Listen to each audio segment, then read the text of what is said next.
All right, clear prop.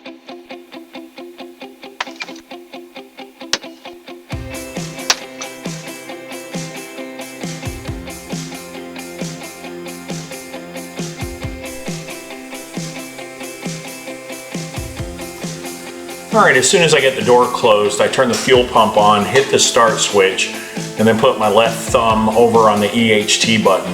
The EHT button helps me keep the ITT from rising too rapidly during start. So I usually have to hit it at least once or twice just to interrupt the fuel flow to get the engine stabilized at idle. Once it's at idle, I'm going to check to make sure I'm somewhere between 61 to 63% N1. I'm going to throw the propeller forward and keep checking engine parameters.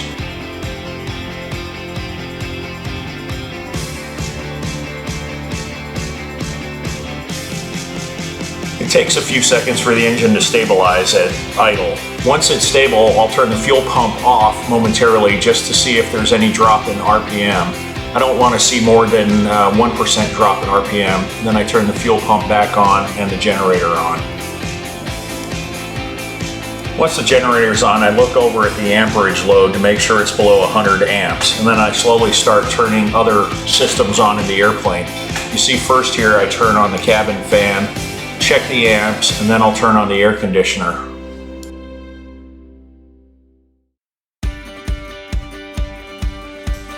Right here I'm just finishing up the after start checklist and then checking the destination weather.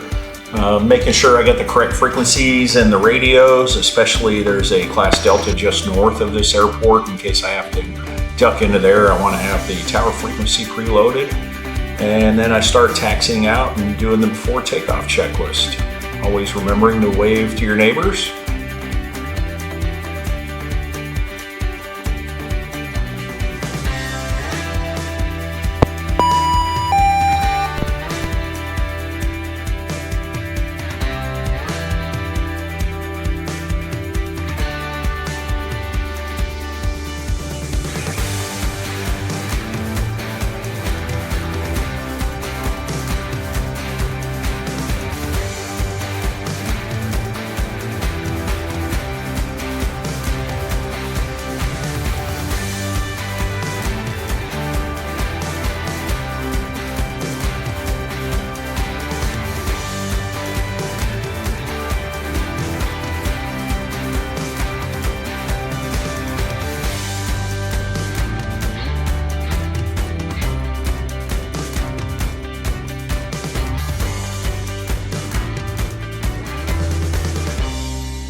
Charles Baker traffic, Lancair 400 Charlie is departing runway 18 with an eastbound turnout. Charles Baker.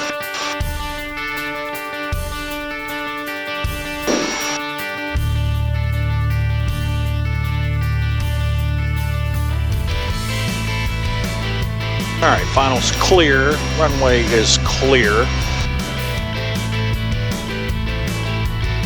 Climb straight ahead up to 800 feet. Once we're above 800 feet, we can go emergency turn back. If not, we're going to turn to the right and pick the road or the field. All right, here we go. Running them up, looking for 660 max ITT. Prop is full forward. All right, brakes are no longer holding. There's 600. 605, 620, airspeed's alive, 625, close enough for government work, 85 knots, rotate, going flying, easy with it, come on, get airborne, positive rate, gears coming, not enough trim.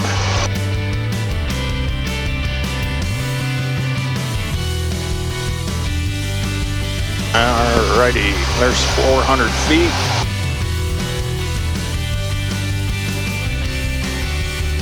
And flaps are coming. Gear, flaps, prop, and pressurization is going to stay off for now.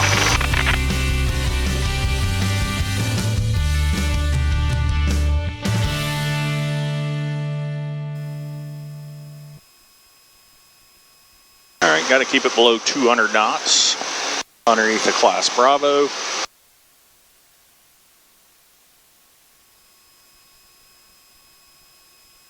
Obstacle ahead. I know.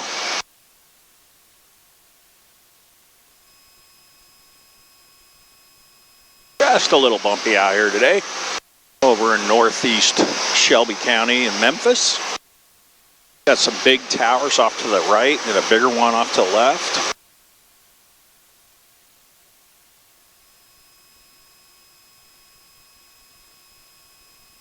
All right, climbing up to 2,500 feet.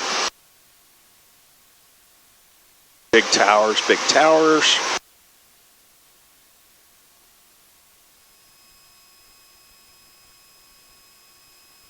Traffic mall 276 micron. Transitioning to the area at 2,000 feet. Monitor traffic. And Charles Baker traffic lights are 400 Charlie is clear of the airspace to the east. Charles Baker. I want to do the Bravo, we're just below you, but we're by the antenna.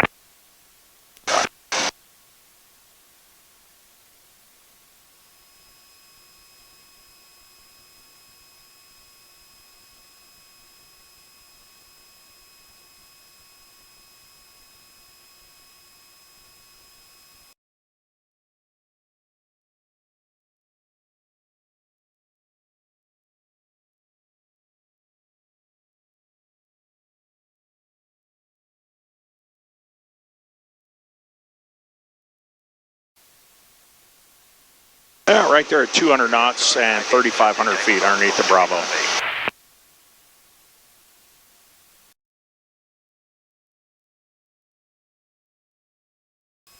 This is one of the reasons why we're changing hangars, is just because the Memphis class Bravo is, like any class Bravo, kind of a pain to deal with when you have a high performance plane like this and you need to get high as quickly as possible. Had to fly down to DeLand last September. That's about 550 nautical miles max. But we couldn't ever get in touch with or get clearance into the Bravo as we transited all the way to the southeast. So for 40 miles, we're hanging out at 25 or 3,500 feet before we could finally climb, and we wound up having to stop because we didn't have enough gas to make it all the way to the land. Right now here at, well, I had to descend back down to 2,500 feet to maintain VFR. Here at 2,500 feet, I have the power back a little bit. I'm burning 30 gallons an hour though, in order to maintain, right now 190 indicated, but I'm descending slightly.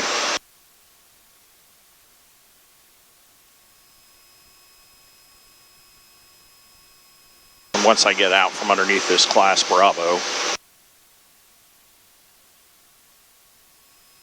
and kind of punch my way up through a hole in the clouds and get a little bit more fuel efficiency prior to having to start my descent right back down into Ripley, Mississippi.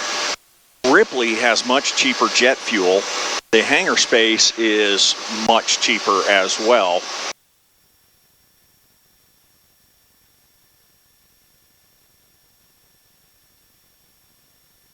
See, now I'm 30 miles away from Ripley. It almost doesn't make sense to climb up to 7,000 or 9,000 feet, 7,595, because we're 30 miles out. But we are clear of the Bravo, so I can speed up above 200 knots now.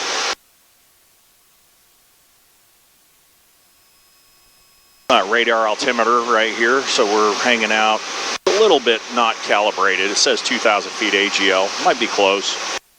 All right, 40 gallons per hour is giving me 210 knots indicated. November 616, Bravo Yankee, SkyWest 3096, over.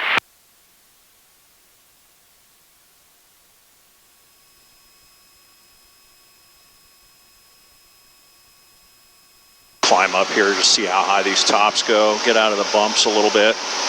My home is right over there. So I'm moving that plane from northwest of my house to the southeast of my house.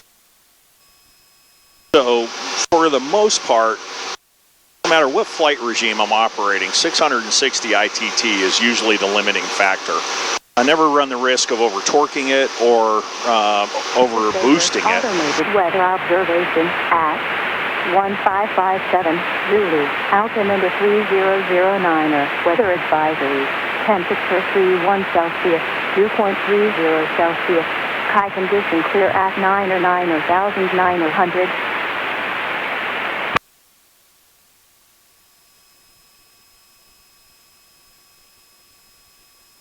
All right, burned right about 13 gallons so far. Of course, we burned 3 on the ground.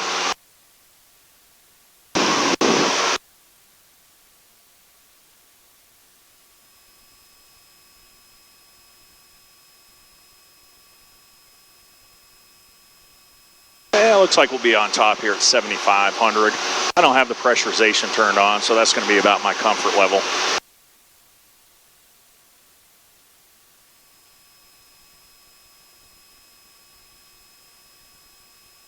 So I'm max ITT right now, or max continuous is 660. As I climb, I have to continue to pull the power back in order to keep that 660. Currently burning 50 gallons an hour, 50, you heard that correctly. It's a lot of fuel burn down low here. The higher you get, the less that is. Of course, the higher you get, the more true airspeed you have as well. So right now, we're still accelerating. I'm indicating 220 knots on my steam gauge here.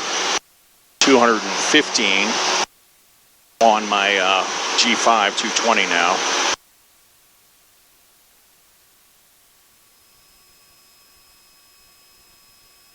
All right, there's 230, doing 260 over the ground.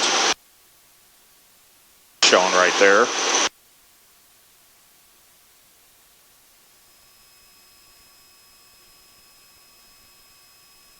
240 indicated. Still right at max continuous thrust and still accelerating. I got the prop, pull it back to about 1850 here. 1900 is max continuous. Little descent going. So currently indicating 250 before I pulled the power back a little bit, just because we're getting so close. I'm going to have to start descending here shortly. Yeah, we're only 10 miles out and I'm at 7,500 feet. So we're going to find a little hole and spiral on down, get underneath the clouds where it's cooler. My ears are probably going to complain because I did not turn pressurization on this flight.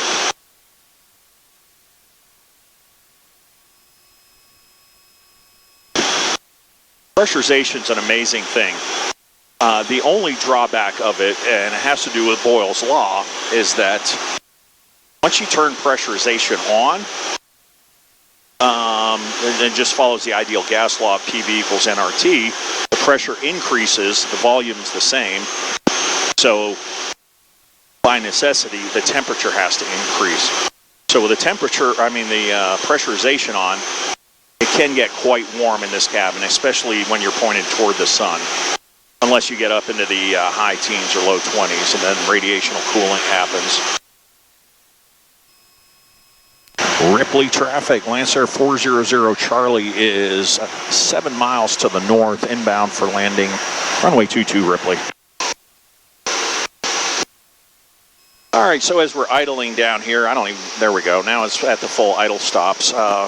Fuel flow is about 16 gallons per hour at the idle.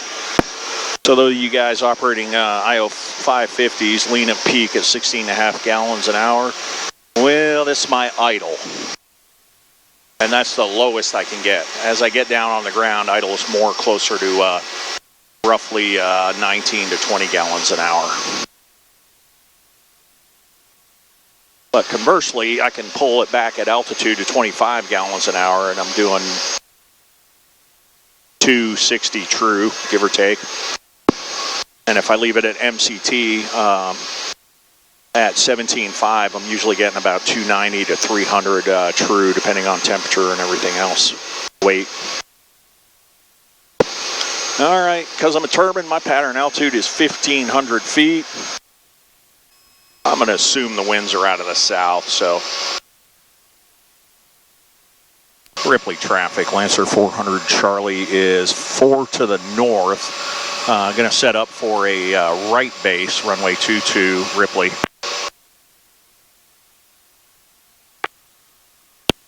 All right, dropping the flaps to half just to kind of help slow things down and get the plane under control.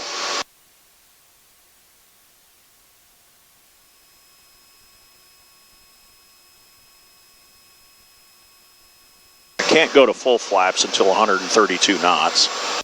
And half flaps is a good maneuvering flap setting. Gear, landing gear, I can lower to 150 knots. And I'm going to leave it up for now. Because really what I'm just going to do is overfly the field and look at the windsock. There's nobody out here flying today. I mean, ADSB is clear. Ripley traffic, Lancer 400 Charlie is currently now 4 miles to the northwest. Going to overfly the airfield and enter a left downwind 22 Ripley. Sadly, without the a lot of the EFIS displays that I'm used to flying my other big airplane, I really don't have much of a clue what the winds are doing up here, other than just kind of figuring it out via dead reckoning and looking at the ground for flags or smoke or something like that. So I'm just going to overfly the airfield here at 150 knots at 1,500 feet AGL and try and get an idea of what the windsock is doing. Checking ADSB, there's nobody in the vicinity, at least nobody squawking in the vicinity. So 150 knots, let's see, I'm burning 35 gallons an hour right now. That's a lot. That is a lot. I'm probably accelerating a little bit. Torque is coming down to about 26. 84%. Charles Baker traffic. Right Pacer 6836 Bravo is 8 miles to the east inbound for runway 18 Baker. All right, I'm looking down at the windsock, and of course, it looks like a direct crosswind. Joy from the left. Ripley traffic, Lancer 400 Charlie is overhead the field, and a left downwind, runway 22 Ripley.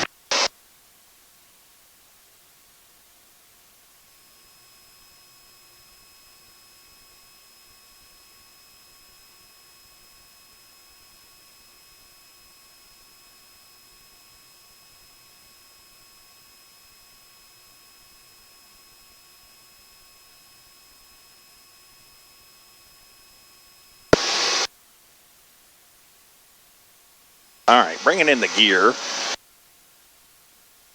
All right, there's 130 to full flaps, adding some power to compensate. Ripley traffic, Lancer 400 Charlie is left downwind, runway 22 Ripley. All right, 110 is probably a little slow, so I'm going to bump up the power just a little bit. I like to be more like 120 to 130 over here. All right, we got 3 down. Flaps are full, visually checked out and down both ways. Prop's going to come forward on final. Autopilot is off. Pressurization's off. Still a little slow. Ripley traffic, Lancer 400 Charlie, turn to left base, 22 Ripley.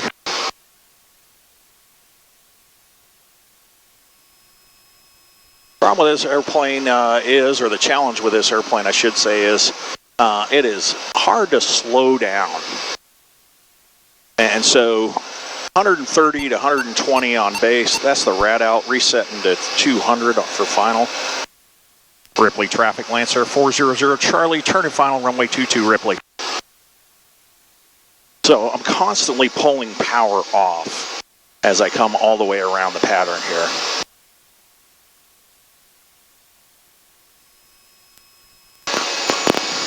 So it's going to be a left to right crosswind coming into Ripley. I'm going to try my level best to land on the left wheel, a little left wing down, top rudder. Prop's coming full forward. That's going to shed a lot of energy. Start bleeding it down to 100 knots. 110.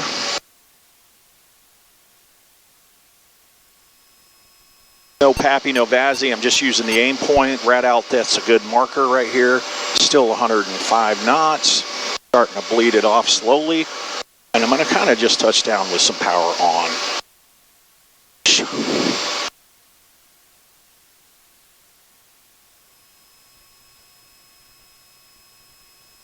Man, I'm all over the place today.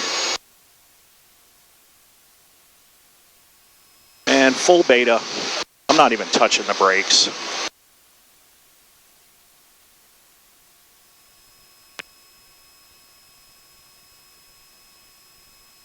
Now I'm on the brakes. Little accommodation over here.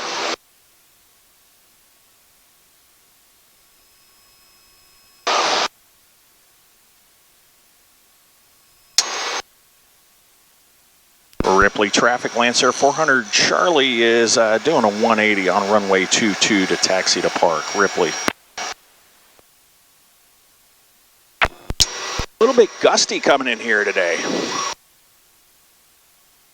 don't know if the GoPro's picking up on the windsock over there, but it's pointing due out of the southeast. So direct crosswind, and the sock is just kind of bouncing.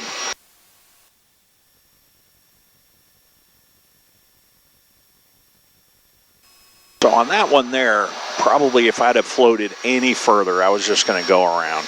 Pitch up, power up, keep the airplane coordinated, and just start a gentle climb away from the runway.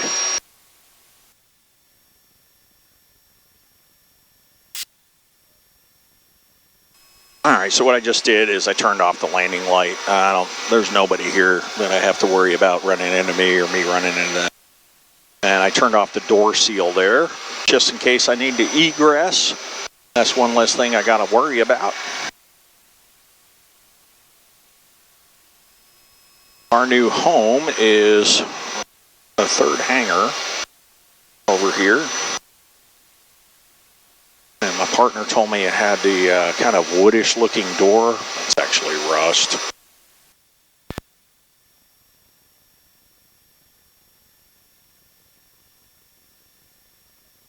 All right, so part of the process for shutting down this engine is the prop has to be in feather for at least 40 seconds prior to shutting down the engine. So I got a timer always set up over here for 40 seconds. All I got to do is start it once I pull the prop to feather.